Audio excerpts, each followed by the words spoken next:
Salam sepak bola, salam sehat, salam sejahtera, dan juga salam hormat saya kepada teman-teman netizen atau warganet yang merupakan pecinta, penggemar, dan juga penggila olahraga sepak bola, khususnya sepak bola Indonesia.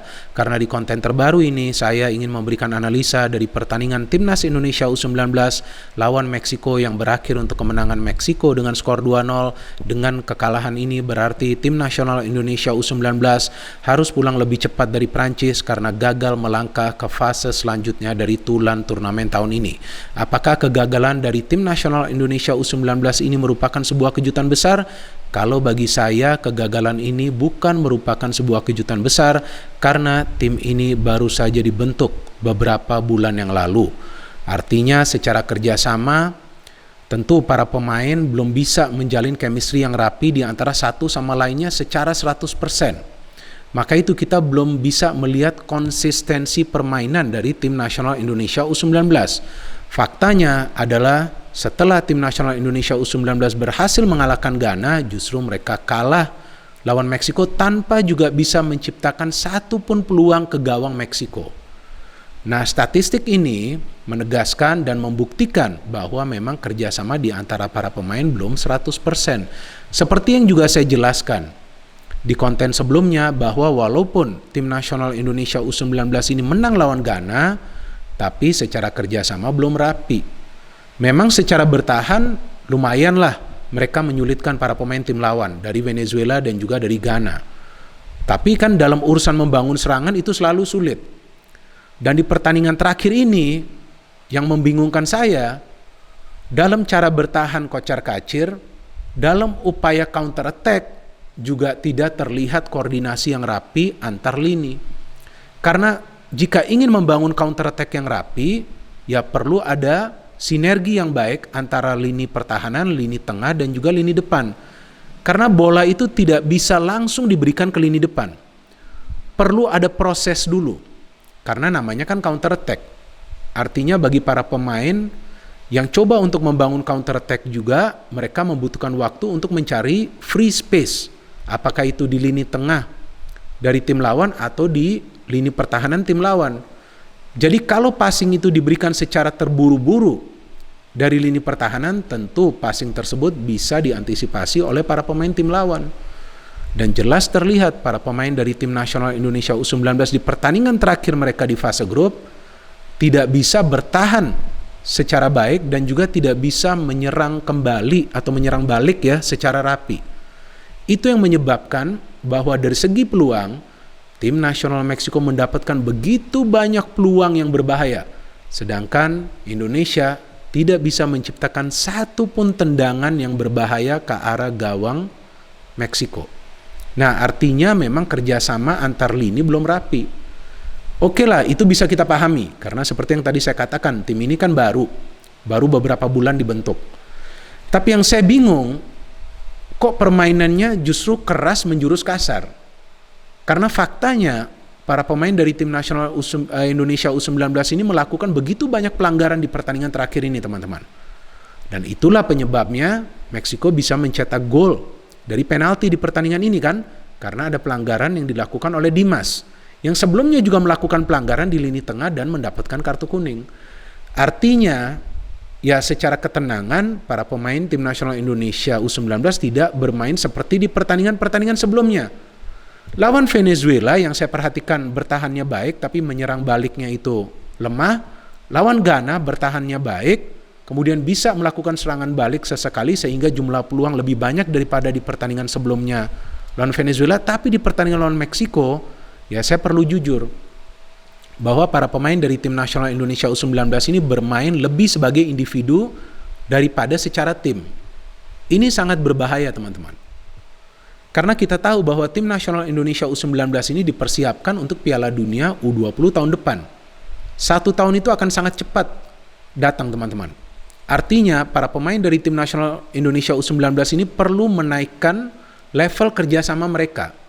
Karena yang saya melihat ketika bola itu diberikan ke lini depan, apakah ke Ronaldo, ke Hoki, atau juga ke Nico, yang saya melihat bahwa mereka terlalu lama menguasai bola dan coba mengandalkan kecepatan mereka. Padahal ya secara fisik dan juga postur tubuh para pemain Meksiko itu jauh lebih unggul, sehingga mereka beberapa kali bisa mengantisipasi pergerakan-pergerakan individu dari para pemain Indonesia. Seandainya passing itu bisa lebih rapi, mungkin itu bisa menyulitkan para pemain Meksiko. Tapi ketika yang diandalkan itu adalah skill individu dan kecepatan, itu yang saya melihat bisa dibaca oleh para pemain Meksiko. Dan ketika para pemain Indonesia ini bermain keras, sangat keras kalau yang saya melihat, ya itu juga menyulitkan mereka untuk bisa menjaga stamina mereka ya. Karena bermain keras, harus tackling terus-menerus, pressing, body charge, ya itu juga akan menyulitkan para pemain untuk menjaga stamina mereka. Dan itu juga terlihat di gol kedua dari Meksiko. Kita lihat ada fokus yang mungkin menurun dari para pemain Indonesia, sehingga mereka tidak bisa mengantisipasi pergerakan dari pemain Meksiko yang datang from the blind side atau dari sudut yang tidak terlihat, sehingga Meksiko bisa mencetak gol kedua di pertandingan ini dan meraih kemenangan yang penting sehingga mereka bisa lolos ke fase selanjutnya. Seperti yang sudah saya duga dan saya jelaskan di konten preview, bahwa memang kemungkinan besar Indonesia akan mengandalkan strategi defend and counter. Dan itu sebetulnya tidak masalah jika memang merupakan bagian dari game plan. Tapi counternya itu harus rapi dan defendingnya itu harus solid. Ketika defendingnya itu sudah bermain keras, ya tentu akan sulit bagi para pemain untuk bisa memainkan sistem double cover. Ya karena terlihat para pemain dari Meksiko ini selain juga mengandalkan passing, juga mengandalkan skill individu mereka. Jadi kalau mainnya keras, kemudian gagal untuk mengambil bola, menghasilkan pelanggaran atau tidak, ya itu hal kedua. Tapi jika gagal mengambil bola dan tidak ada covering, nah itu akan memudahkan para pemain Meksiko untuk mendapatkan peluang, dan itu terus-menerus terjadi. Jadi memang saya melihat bahwa di pertandingan terakhir ini para pemain dari tim nasional Indonesia U19 ini bermain dengan cara yang berbeda. Nah, saya gak ngerti apakah ini bagian dari strategi atau tidak, bahwa harus bermain keras. Karena berkali-kali saya melihat para pemain dari tim nasional Indonesia U19 ini yang menurut hemat saya belum rapi dalam urusan melakukan tackling ataupun pressing, melakukan pelanggaran demi pelanggaran. Maka itu para pemain dari Meksiko mendapatkan cukup banyak peluang dari situasi bola-bola mati. Ya memang mereka tidak bisa memanfaatkan itu, tapi ada beberapa di antaranya juga menciptakan peluang yang berbahaya. Bahwasannya di dua pertandingan sebelumnya tim nasional Indonesia U19 hanya kemasukan 1 gol, ya karena juga berkat penampilan yang gemilang dari penjaga gawang Supriyadi. Artinya memang pertahanan kita masih bisa dipenetrasi, cuma memang ada Supriyadi. Tapi ketika penjaga gawang itu terus-menerus mendapatkan gempuran, ya tinggal menunggu waktu saja dia kemasukan gol. Dan ketika para pemain dari tim nasional Indonesia U19 ini bermain keras, berkali-kali melakukan pelanggaran, tinggal menunggu waktu saja tim lawan itu mendapatkan penalti. Dan benar kan itu yang terjadi. Timing dari tackling yang tidak tepat karena mereka belum bisa melakukan tackling dengan baik, ya itu yang terjadi pelanggaran di dalam kotak penalti, dan itu memberikan peluang bagi Meksiko mencetak gol pertama. Dan setelah itu terus-menerus mereka menyerang. Cara menyerangnya juga simpel banget, memberikan umpan ke pemain yang paling dekat. Beda dengan para pemain Indonesia, memberikan umpan kepada pemain yang justru jauh. Gimana caranya umpan itu bisa diterima ketika pemain itu mungkin juga belum ready.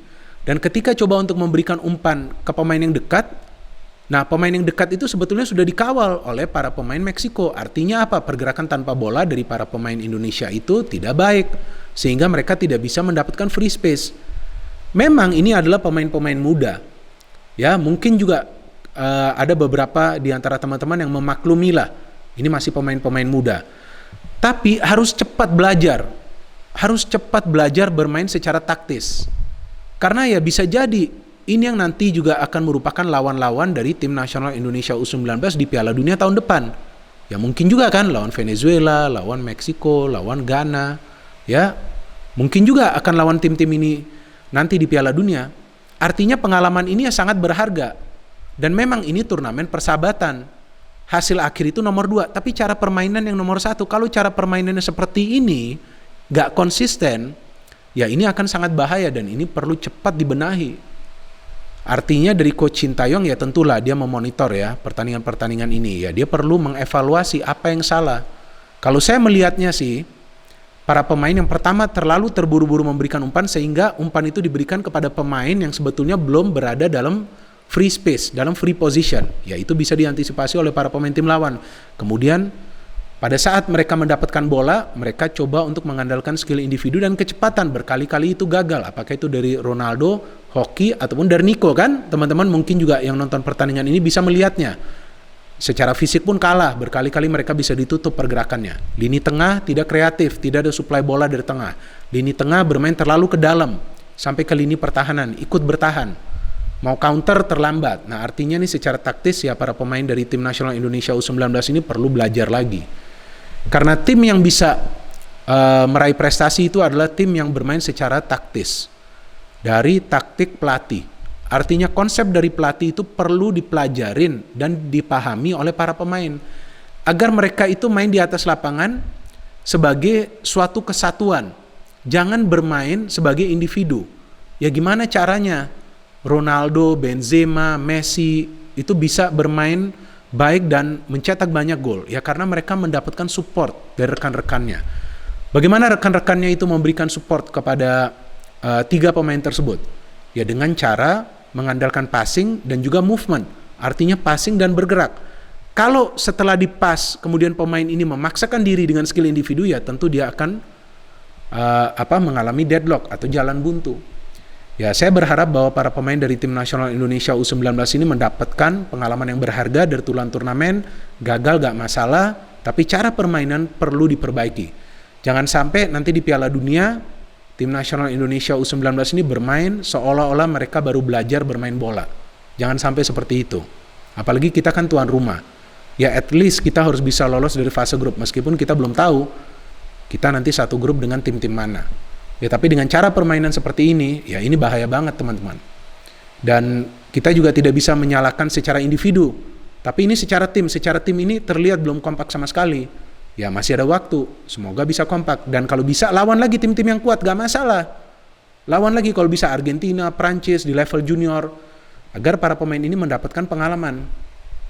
Ya, tapi saya terus terang gak melihat sih para pemain ini malas-malasan ya. Mereka berjuang habis-habisan. Cuma ketika mereka tidak bisa bermain sebagai suatu kesatuan atau bermain secara kompak, ya itu menyulitkan mereka untuk bertahan dan juga membangun serangan. Dalam bertahan yang saya bingung, mainnya keras juga ya, bahkan menurut saya ini kasar juga. Nah itulah makanya begitu banyak pelanggaran yang dilakukan oleh para pemain dari tim nasional Indonesia U19. I don't know, apakah mungkin mereka punya beban bermain di pertandingan terakhir dan pengen lolos, ya bisa juga karena itu. Tapi ya kalau saya melihat ya secara keseluruhan belum ada kekompakan di antara para pemain. Walaupun dari starting lineup hanya 1 pergantian kan, Ferdi yang bermain menggantikan Raza, dan di pertandingan sebelumnya juga begitu, 1 pergantian. Tapi secara kekompakan masih belum konsisten.